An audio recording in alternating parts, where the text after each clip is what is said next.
Meet Bobby Hagan, truly a self-made man and lifelong resident of Texas who can't imagine living anywhere else in the world.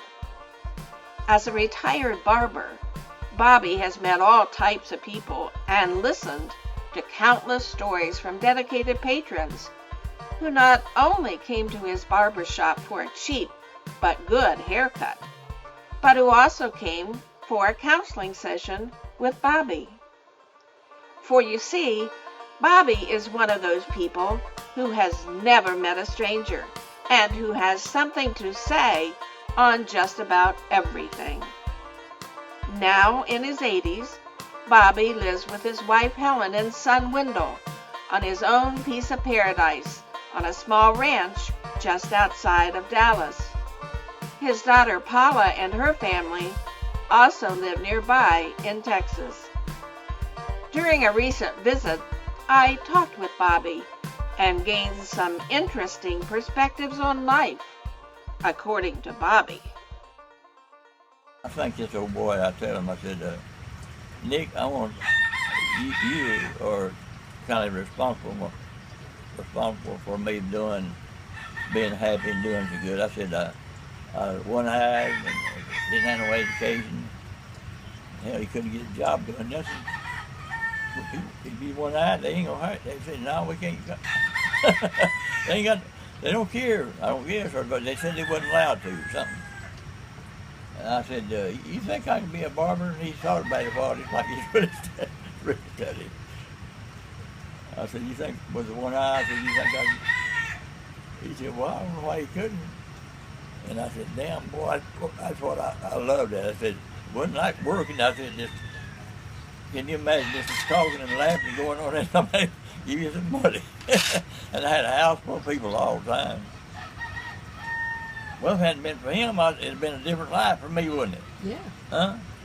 I told him 3 or 4 times he wouldn't take no credit, but I told him, yeah, I hadn't been for you, but I would have been miserable. He was a barber, see.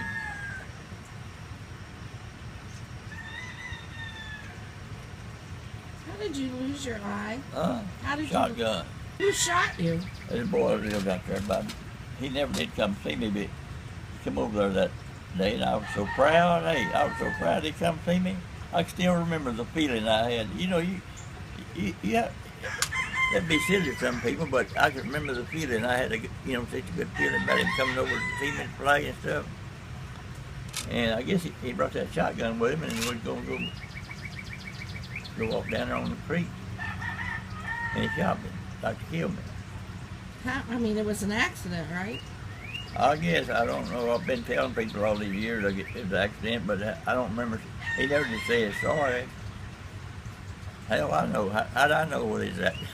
Anyway, it doesn't matter really whether it's an accident on purpose. I've had the same kind of pain and stuff all these years.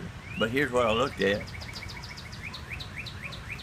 I said, you know what, if he ain't shot me and put my eye out, I'd have to go to Korea. And I said, I ain't no fighter. Hell, I'd have been the first to kill him. Well, I said, you look at that, you know. I've done really good through life. You can't just, because you got something wrong with you, can't just get under a damn bush and just wilt away. I done real good. Barbering got real slow. Hell, I lost all of my barbers when them beetles come over and sat around and cried a couple of years. He said, pal, they ain't gonna do nothing. They ain't gonna give you no advice, no nothing. There you are. If you don't do it, you ain't gonna get it done. So I'm a super salesman. I could sell. I started buying and selling and doing stuff. Man, that was I made plenty of money and was happy. And I cut hair, worked 3 jobs every day, done 3 different times. So you just get under that tree out there and feel sorry for yourself, and hell, that's all you're gonna ever do. Hey, I want my family to have something, I want to have something. Get out there and get it. And hey, I wondered how come I done so good. I said, good Lord always showed me how when everybody else is trying to put you down. There's a few people try to, you're already down. Some people are going to try to put you down further by the way they act. And they know how to do that. They do it, won't they? Hey, you're already down. They're going to try to put you down further. They're ignorant. They're really ignorant. They ought not be doing that, but hell, made me do better. Hey, I guess they helped me because I said, I'll show them. I'll show them. You know, when you go into school, they pick out somebody that most likely to succeed, and then they pick out somebody that's most likely not to do nothing. That's what I was, most likely not to do. Hell, I done better than any of them. I got a good family that had everything. And I'm still living, most of them all did, I imagine. I had all that business. And I see them out there, I'd run out there and, hey, hug their neck, and come on, God, I'll make it. And I love people. See, I was proud to see them. That's just like when people come see me, you know, I don't wait for them to come out and blow the horn. Hell, I go out there like that cousin, you know, I said, I've been sitting out here watching the damn car come up down the street, see you like a little kid waiting for you to get here. If you can't be happy today under the present circumstances, he said probably tomorrow you won't be happy either. You can't wait till tomorrow to be happy. If you better stay happy today. You may not be here tomorrow. I bought this little house right down here. And right there, I cut that guy's hair. Yeah. He told me he wanted to sell that house, so I bought it. And them people, they paid on it 25 or 30 years. And then they bought a house for their, hey, we're still getting money. They bought a house for their son. Hey, me and Denton got it. Old Denton got him, have him check coming in. If he don't give it away to somebody, he'll have a check coming in for a long time on him. Mm-hmm. That's pretty good to be 19-year-old, done have me house paid for, ain't it? Yeah. I told him if I die, I guess you can have it. I don't know. I said, if you don't mind, well, you ought to give Grandma a little of it, you know, till she passed on. And I guess it'll be his. Maybe Wendell might. He might get Wendell from it, I don't know.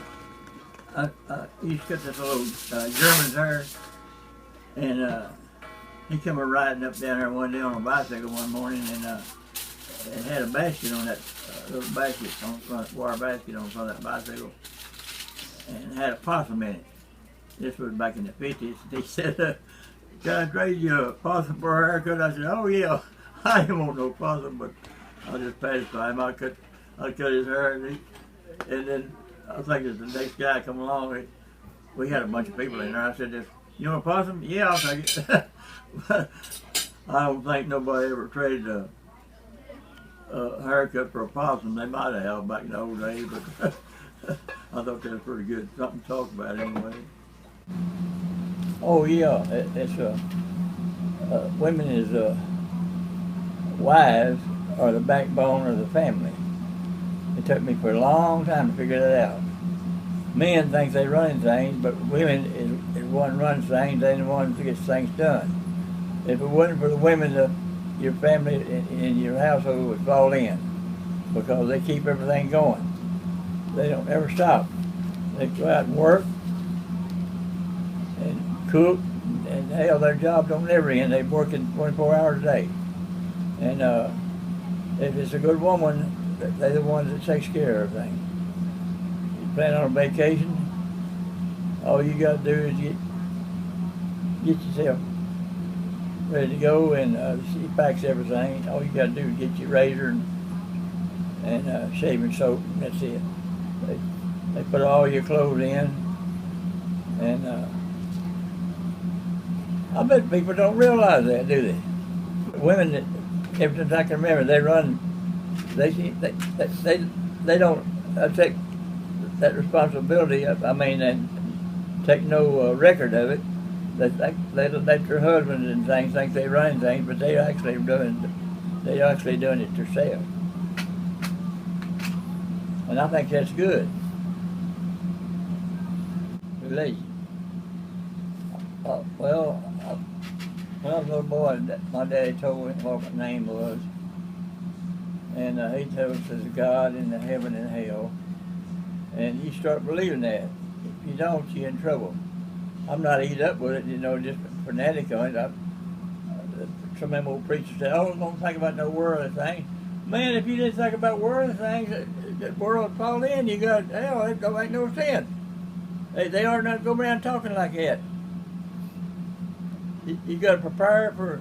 You got to prepare. If you're gonna have another meal, you got to prepare for it. You can't just wait till time to eat to go get everything. You got to have some food on hand, and you got to save a little money. As you start saving money when you're little, if you plan on doing anything. It's money ain't everything, but you got to have some money to survive. And religion is a lot of these preachers run that in the ground. They're just doing it for money. I don't know why people can't see through that.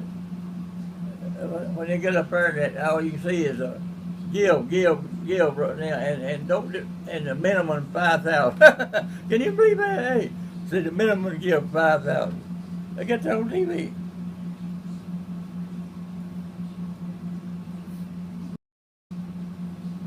Yeah, it's he's always helped me. I tell you what, I know I wouldn't have been here like from the time I was little. Getting hurt and stuff, pulled me through.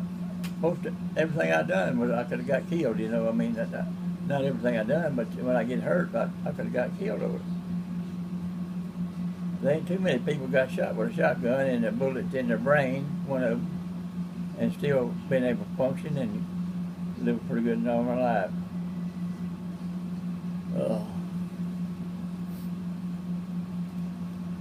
It's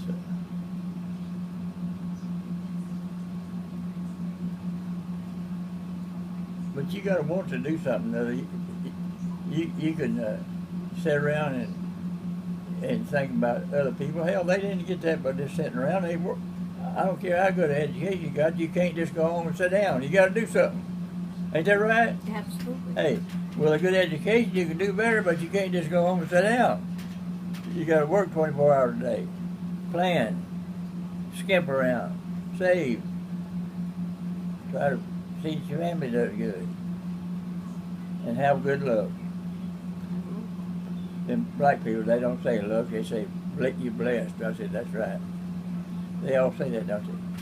You say I'm lucky, they said, no, you're not lucky, you're blessed. Everybody I talk to, they tell me you're blessed. We all think we're better than others.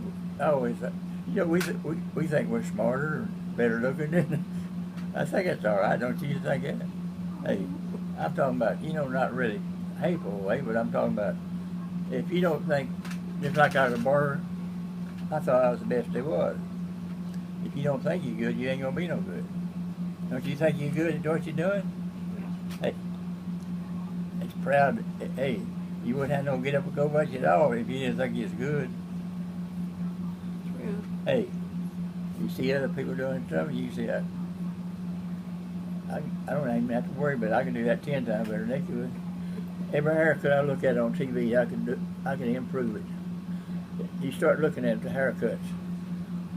Okay, how much you give for it? It's usually the part side. It'll be that much thicker than the other side. Hey, can't they see that in the mirror? They think just because they go out and give $300 for it, it's got to be perfect. They don't even look at themselves. One side is 2 or 3 inches thicker than the other side. They're not all the haircuts. Start looking at them on TV. Whatever you call them, people that's got in a limelight and, got important jobs. Or think they have, get paid good money. It's, they ain't hard nobody's had as good a life as I have. I'm talking about really. We were just lucky. Everything worked. We ain't had no bad trouble in life, no deaths and stuff like that. And no house fires. If you don't have that, you got it going. You had the cancer, but you come through. You could have died a long time ago. Hey, he wasn't ready for you to go. He wanted you to be around and talk to people and help other people, show them the way. He got a purpose for you. It's hard for people to say that. I'm sorry. I messed up. I'm sorry. Would you accept my apology? And let's forget that other stuff. That way, let's start having some fun and enjoying life. God, hey, I'm back there in the Depression when I didn't see people carrying no guns, but they went places. We used to go to town. We go in a wagon, 9 miles right up there, and I was a little kid, and we go down what you call a jockey ground down in the west end of town, and that's where everybody meet. You know, old farmers and things come in. And what I can really remember, they had a trough about 6 or 8 foot across, or you know, and had water about this high. It had water in for the horses. I remember that thing just as well. And it had a blacksmith shop out there. Hey, I remember that. Seeing it, I never did go in there, but I seen it. People would shoe horses and do things around there, you know. That was interesting. That's history, ain't it? Everybody rode a wagon in town. I didn't see no buggy, but wagons and horses. People try to sell stuff, you know, sell horses and hogs. That was interesting. We parked in there, boy, and I loved that. Stand around and listen to them old people talk, you know. We didn't have no money. Somebody gave us some overripe bananas one time. A what? Overripe bananas. Oh. They was gonna throw them away, and they give them to us, boy. I ate them things. Eat my fields of bananas. Yeah, it's sometimes I wish you'd still see them wagons, things going up down the road. I like to see them wagons traveling along. You ain't see no wagon now. Her mama come from Oklahoma, and she told about that, and that was so interesting story, talking about coming to Dallas, Texas from Oklahoma. And she said they stopped at one night somewhere or another and got this guy to a little country store, got him to open up, and they bought a few things to eat so they could cook. Come a wagon. My dad never tell me how he got here. He come from Tennessee. And my grandpa from Alabama. They had to get him a wagon, didn't they? Train or something.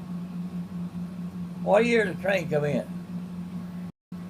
I'm reading about that now. I'm reading about that in there now. Indians, they didn't want no damn train through their country. They fought it, boy. I mean, they had trouble with them Indians. They didn't want no train. And that's what I'm reading about. Pretty interesting. What about American politics today? Well, you really can't believe them. You can't believe everything they say. Just like old Hillary Clinton, I like her, and I'd probably vote for her. But evidently she must have stole a lot of money because they really after her. And I don't know what they say she's worth about, I forget how many million, 200 million or something like that. So they got it somewhere, didn't they? It'd be hard for somebody to offer you a lot of money not to take it, wouldn't it? I mean, $200, hey, $200 is a lot of money, ain't it? It's, you know, like $100 bill. I thought I was giving $10 and I gave $100 3 different times. Okay, twice to give it back. And I'd be telling somebody about it, and they said, oh, I'd give it back. I said, hell, you don't know what you do. You ever made a mistake, give somebody $100? No. I said, how you know what you do? $100 is a lot of money. I said, somebody give you $100, you might say, almost like that guy be able to keep it. I'm talking about you don't know what I said. I don't know what I do myself. Right now I'd say I wouldn't do it. I don't think, but I ain't positive. If you gotta give me $100, I don't know what I'd do. You know, I'd probably get back to him, but I don't know. I couldn't say for sure. I don't know. I've been pretty honest about stuff like that, but you really don't know. Hell, $100, not $10, but $100.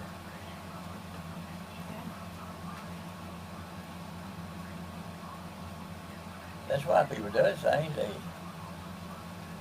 think about different things in life, what he does or she. You know, people are jealous of one another. A lot of people are jealous of me because we got what we got here. I wonder how come we don't have no more company. We got plenty to eat, plenty of chairs to sit in, and I talk to them and treat them really nice. You don't see them down there beating on the gates trying to get in, do you? Hey, it's their loss, it ain't mine. I'm willing to share a conversation and give them something to drink, give them something to eat. And if I get tired of them, I just tell them, y'all run on, I got something to do. You know, real nice. Just tell them, you know, I got something to do. And so, actually, did you know actually people want you to have bad luck? There's lots of people want you to have bad luck. They ain't gonna tell you that, but they do. White people especially, they jealous of one another. They wish something had happened to you. Really, they do. They say, oh God, I don't really want to. In their mind, they do.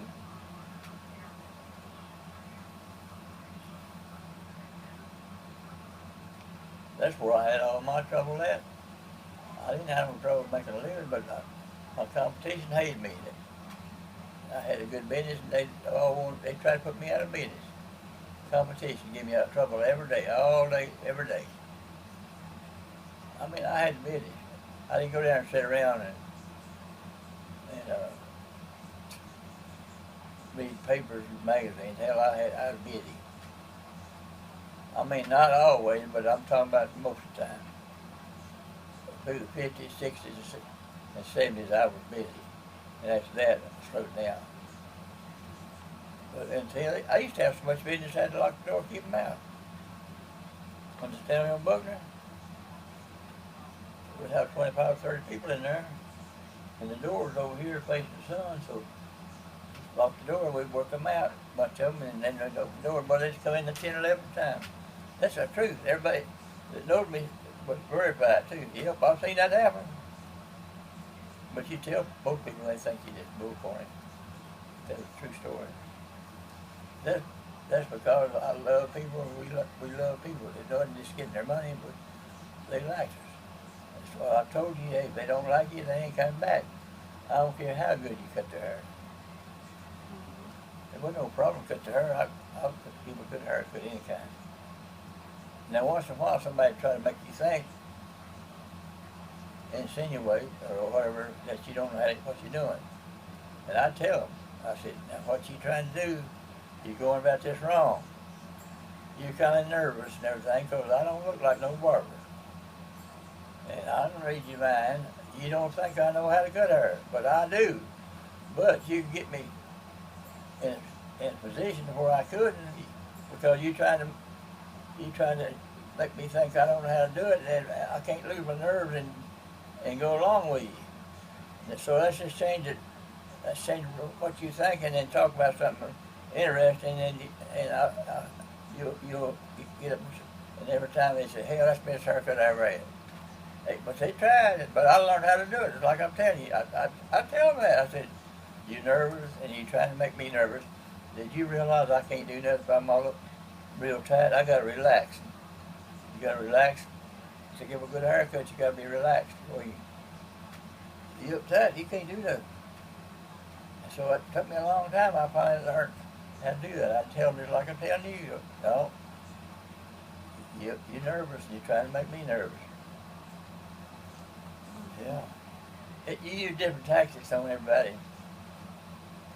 and it worked out good. I didn't have nobody get mad or offer to hit me. One guy did in 1958. started feeling back to him.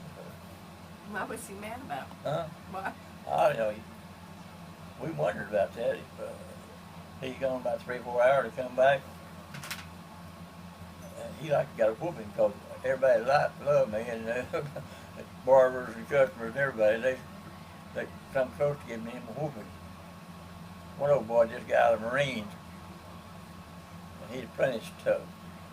We worked 12 hours, and he jumped down and done 56 push-ups with one arm. Hey, I counted them. It's been about a long time ago. I still remember it like it was yesterday. He's left-handed. I mean, he went all the way down and all the way up one arm, that left arm. 56. I counted them. His face is red as blood. I fired him. He kept making somebody's hair stick right up back here. Stick right up back here. And I watched him. Took me a while to figure out what the hell was going on. Real good haircut. Everything real good. Except right there, he's sticking it. Well, he's left-handed. He gets his hair up and hold it like this and cut it over top of his finger. Well, it's all right in places, you know, if you don't cut off some. We come way on back here like this. Look at there. That's how long it'd be right there. You cut it right above the top of your finger. Mm-hmm. Hey, that's what I'm telling you. Look, it took me 2 or 3 weeks watching him before I found out what he was doing. I asked him not to do it, and he wouldn't change, so I fired him. I might have should have kept him, but I didn't see no need in doing it. He's making everybody mad. Back then, they didn't. Now then, everything bad goes. They got some of the worst looking haircuts you ever seen in your life, and pay a big price for it. You see them on TV. They got their head shaved, that you shining from here up to here, and they leave it built. Man, that looks bad. God Almighty.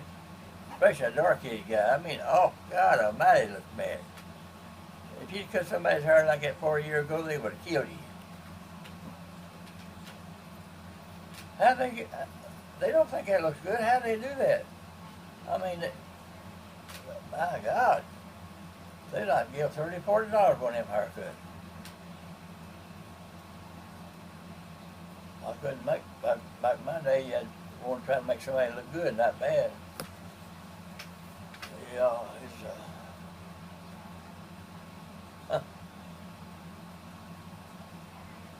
all them old barbers died nearly that worked for me. I wonder about it. He's still living, everybody else died. I don't know what, I ain't done nothing particular. I guess I done something right. Pickle juice. Huh? Pickle juice? That's it. Wonderful for what I got. At night, I can tell when I get in trouble if something I ain't feeling right. It'd be 12, 1 o'clock.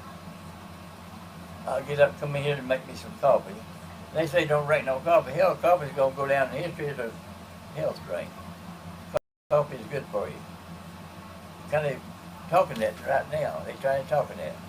I figured out 30 years ago it was good for you. I'll get up and come in here and make me some coffee. Before I start putting it on, I'll get me a drink of pickle juice. Pretty good quality. And then if you drink that coffee with it, it helps. You eat all that food, you ain't got no teeth, you don't chew it good. It builds up a lot of gas. Your stomach will way up like this. You drink that juice, your stomach go down. Pretty soon your stomach go down, flat. And hell, you sleep wonderful. The doctor tell you don't drink no coffee. Shit. I drink coffee nearly every night. Don't bother me. It helps me. It's not the coffee that keeps you awake no way. You worry about it. You say, I drink this coffee, I ain't gonna never sleep. That's what bothers you. If you drink some coffee, say, it ain't gonna bother me none. You'll go to bed and go right to sleep. If you worry about it, you ain't sure as hell ain't gonna go to sleep. If you worry about anything, you ain't going to sleep. At night, it's okay to try to figure out something. If you ain't really sleeping, then you're going to have to get up tomorrow and do something. But otherwise, just go to bed and put your mind on the coast. forget everything, go to sleep. You can't be thinking about that, fixing this, fixing that. It don't stop for 5 minutes, and just keep on going on and on and on. 3 or 4 hours, you still be laying there awake, trying to fix something you can't do nothing.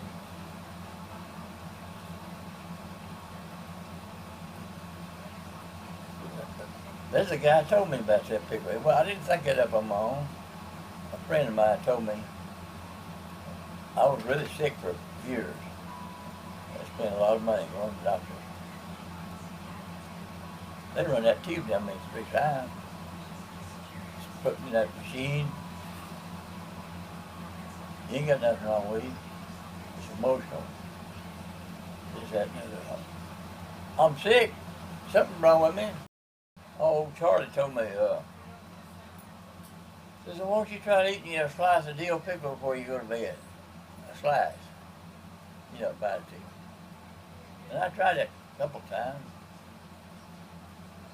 I said, you know what, I can't chew that too good. I bet it'd be better just to drink the juice. So I found out drinking the juice was perfect. You didn't have to digest. I can't explain to you how it does, but it works wonders. I'd have done been dead. That's all it is to it. I don't know what happens. Food don't digest and build up gas or something. But when you start feeling better in 2 minutes. I mean, 2 minutes. Now, there ain't no pill in the damn world a doctor could give you that would help you that quick. May not help you at all. Now, what they do is doctors give you antacid. Hell, that's right in reverse of what they ought to be doing. Most people, the problem is they ain't got enough acid. You got to have a lot of acid. How many people do you know of that eat a big steak or something other than go to bed and die that night? I'm talking about they got good teeth and everything, but you eat a big old tough steak, you can't digest that stuff. It's going to shut your heart down that night. So, there you have it. A snippet of life as Bobby Hagan sees it and lives it. Bobby Hagan, a husband, a father, a proud grandfather, a friend to many, and someone who most certainly is living life his way.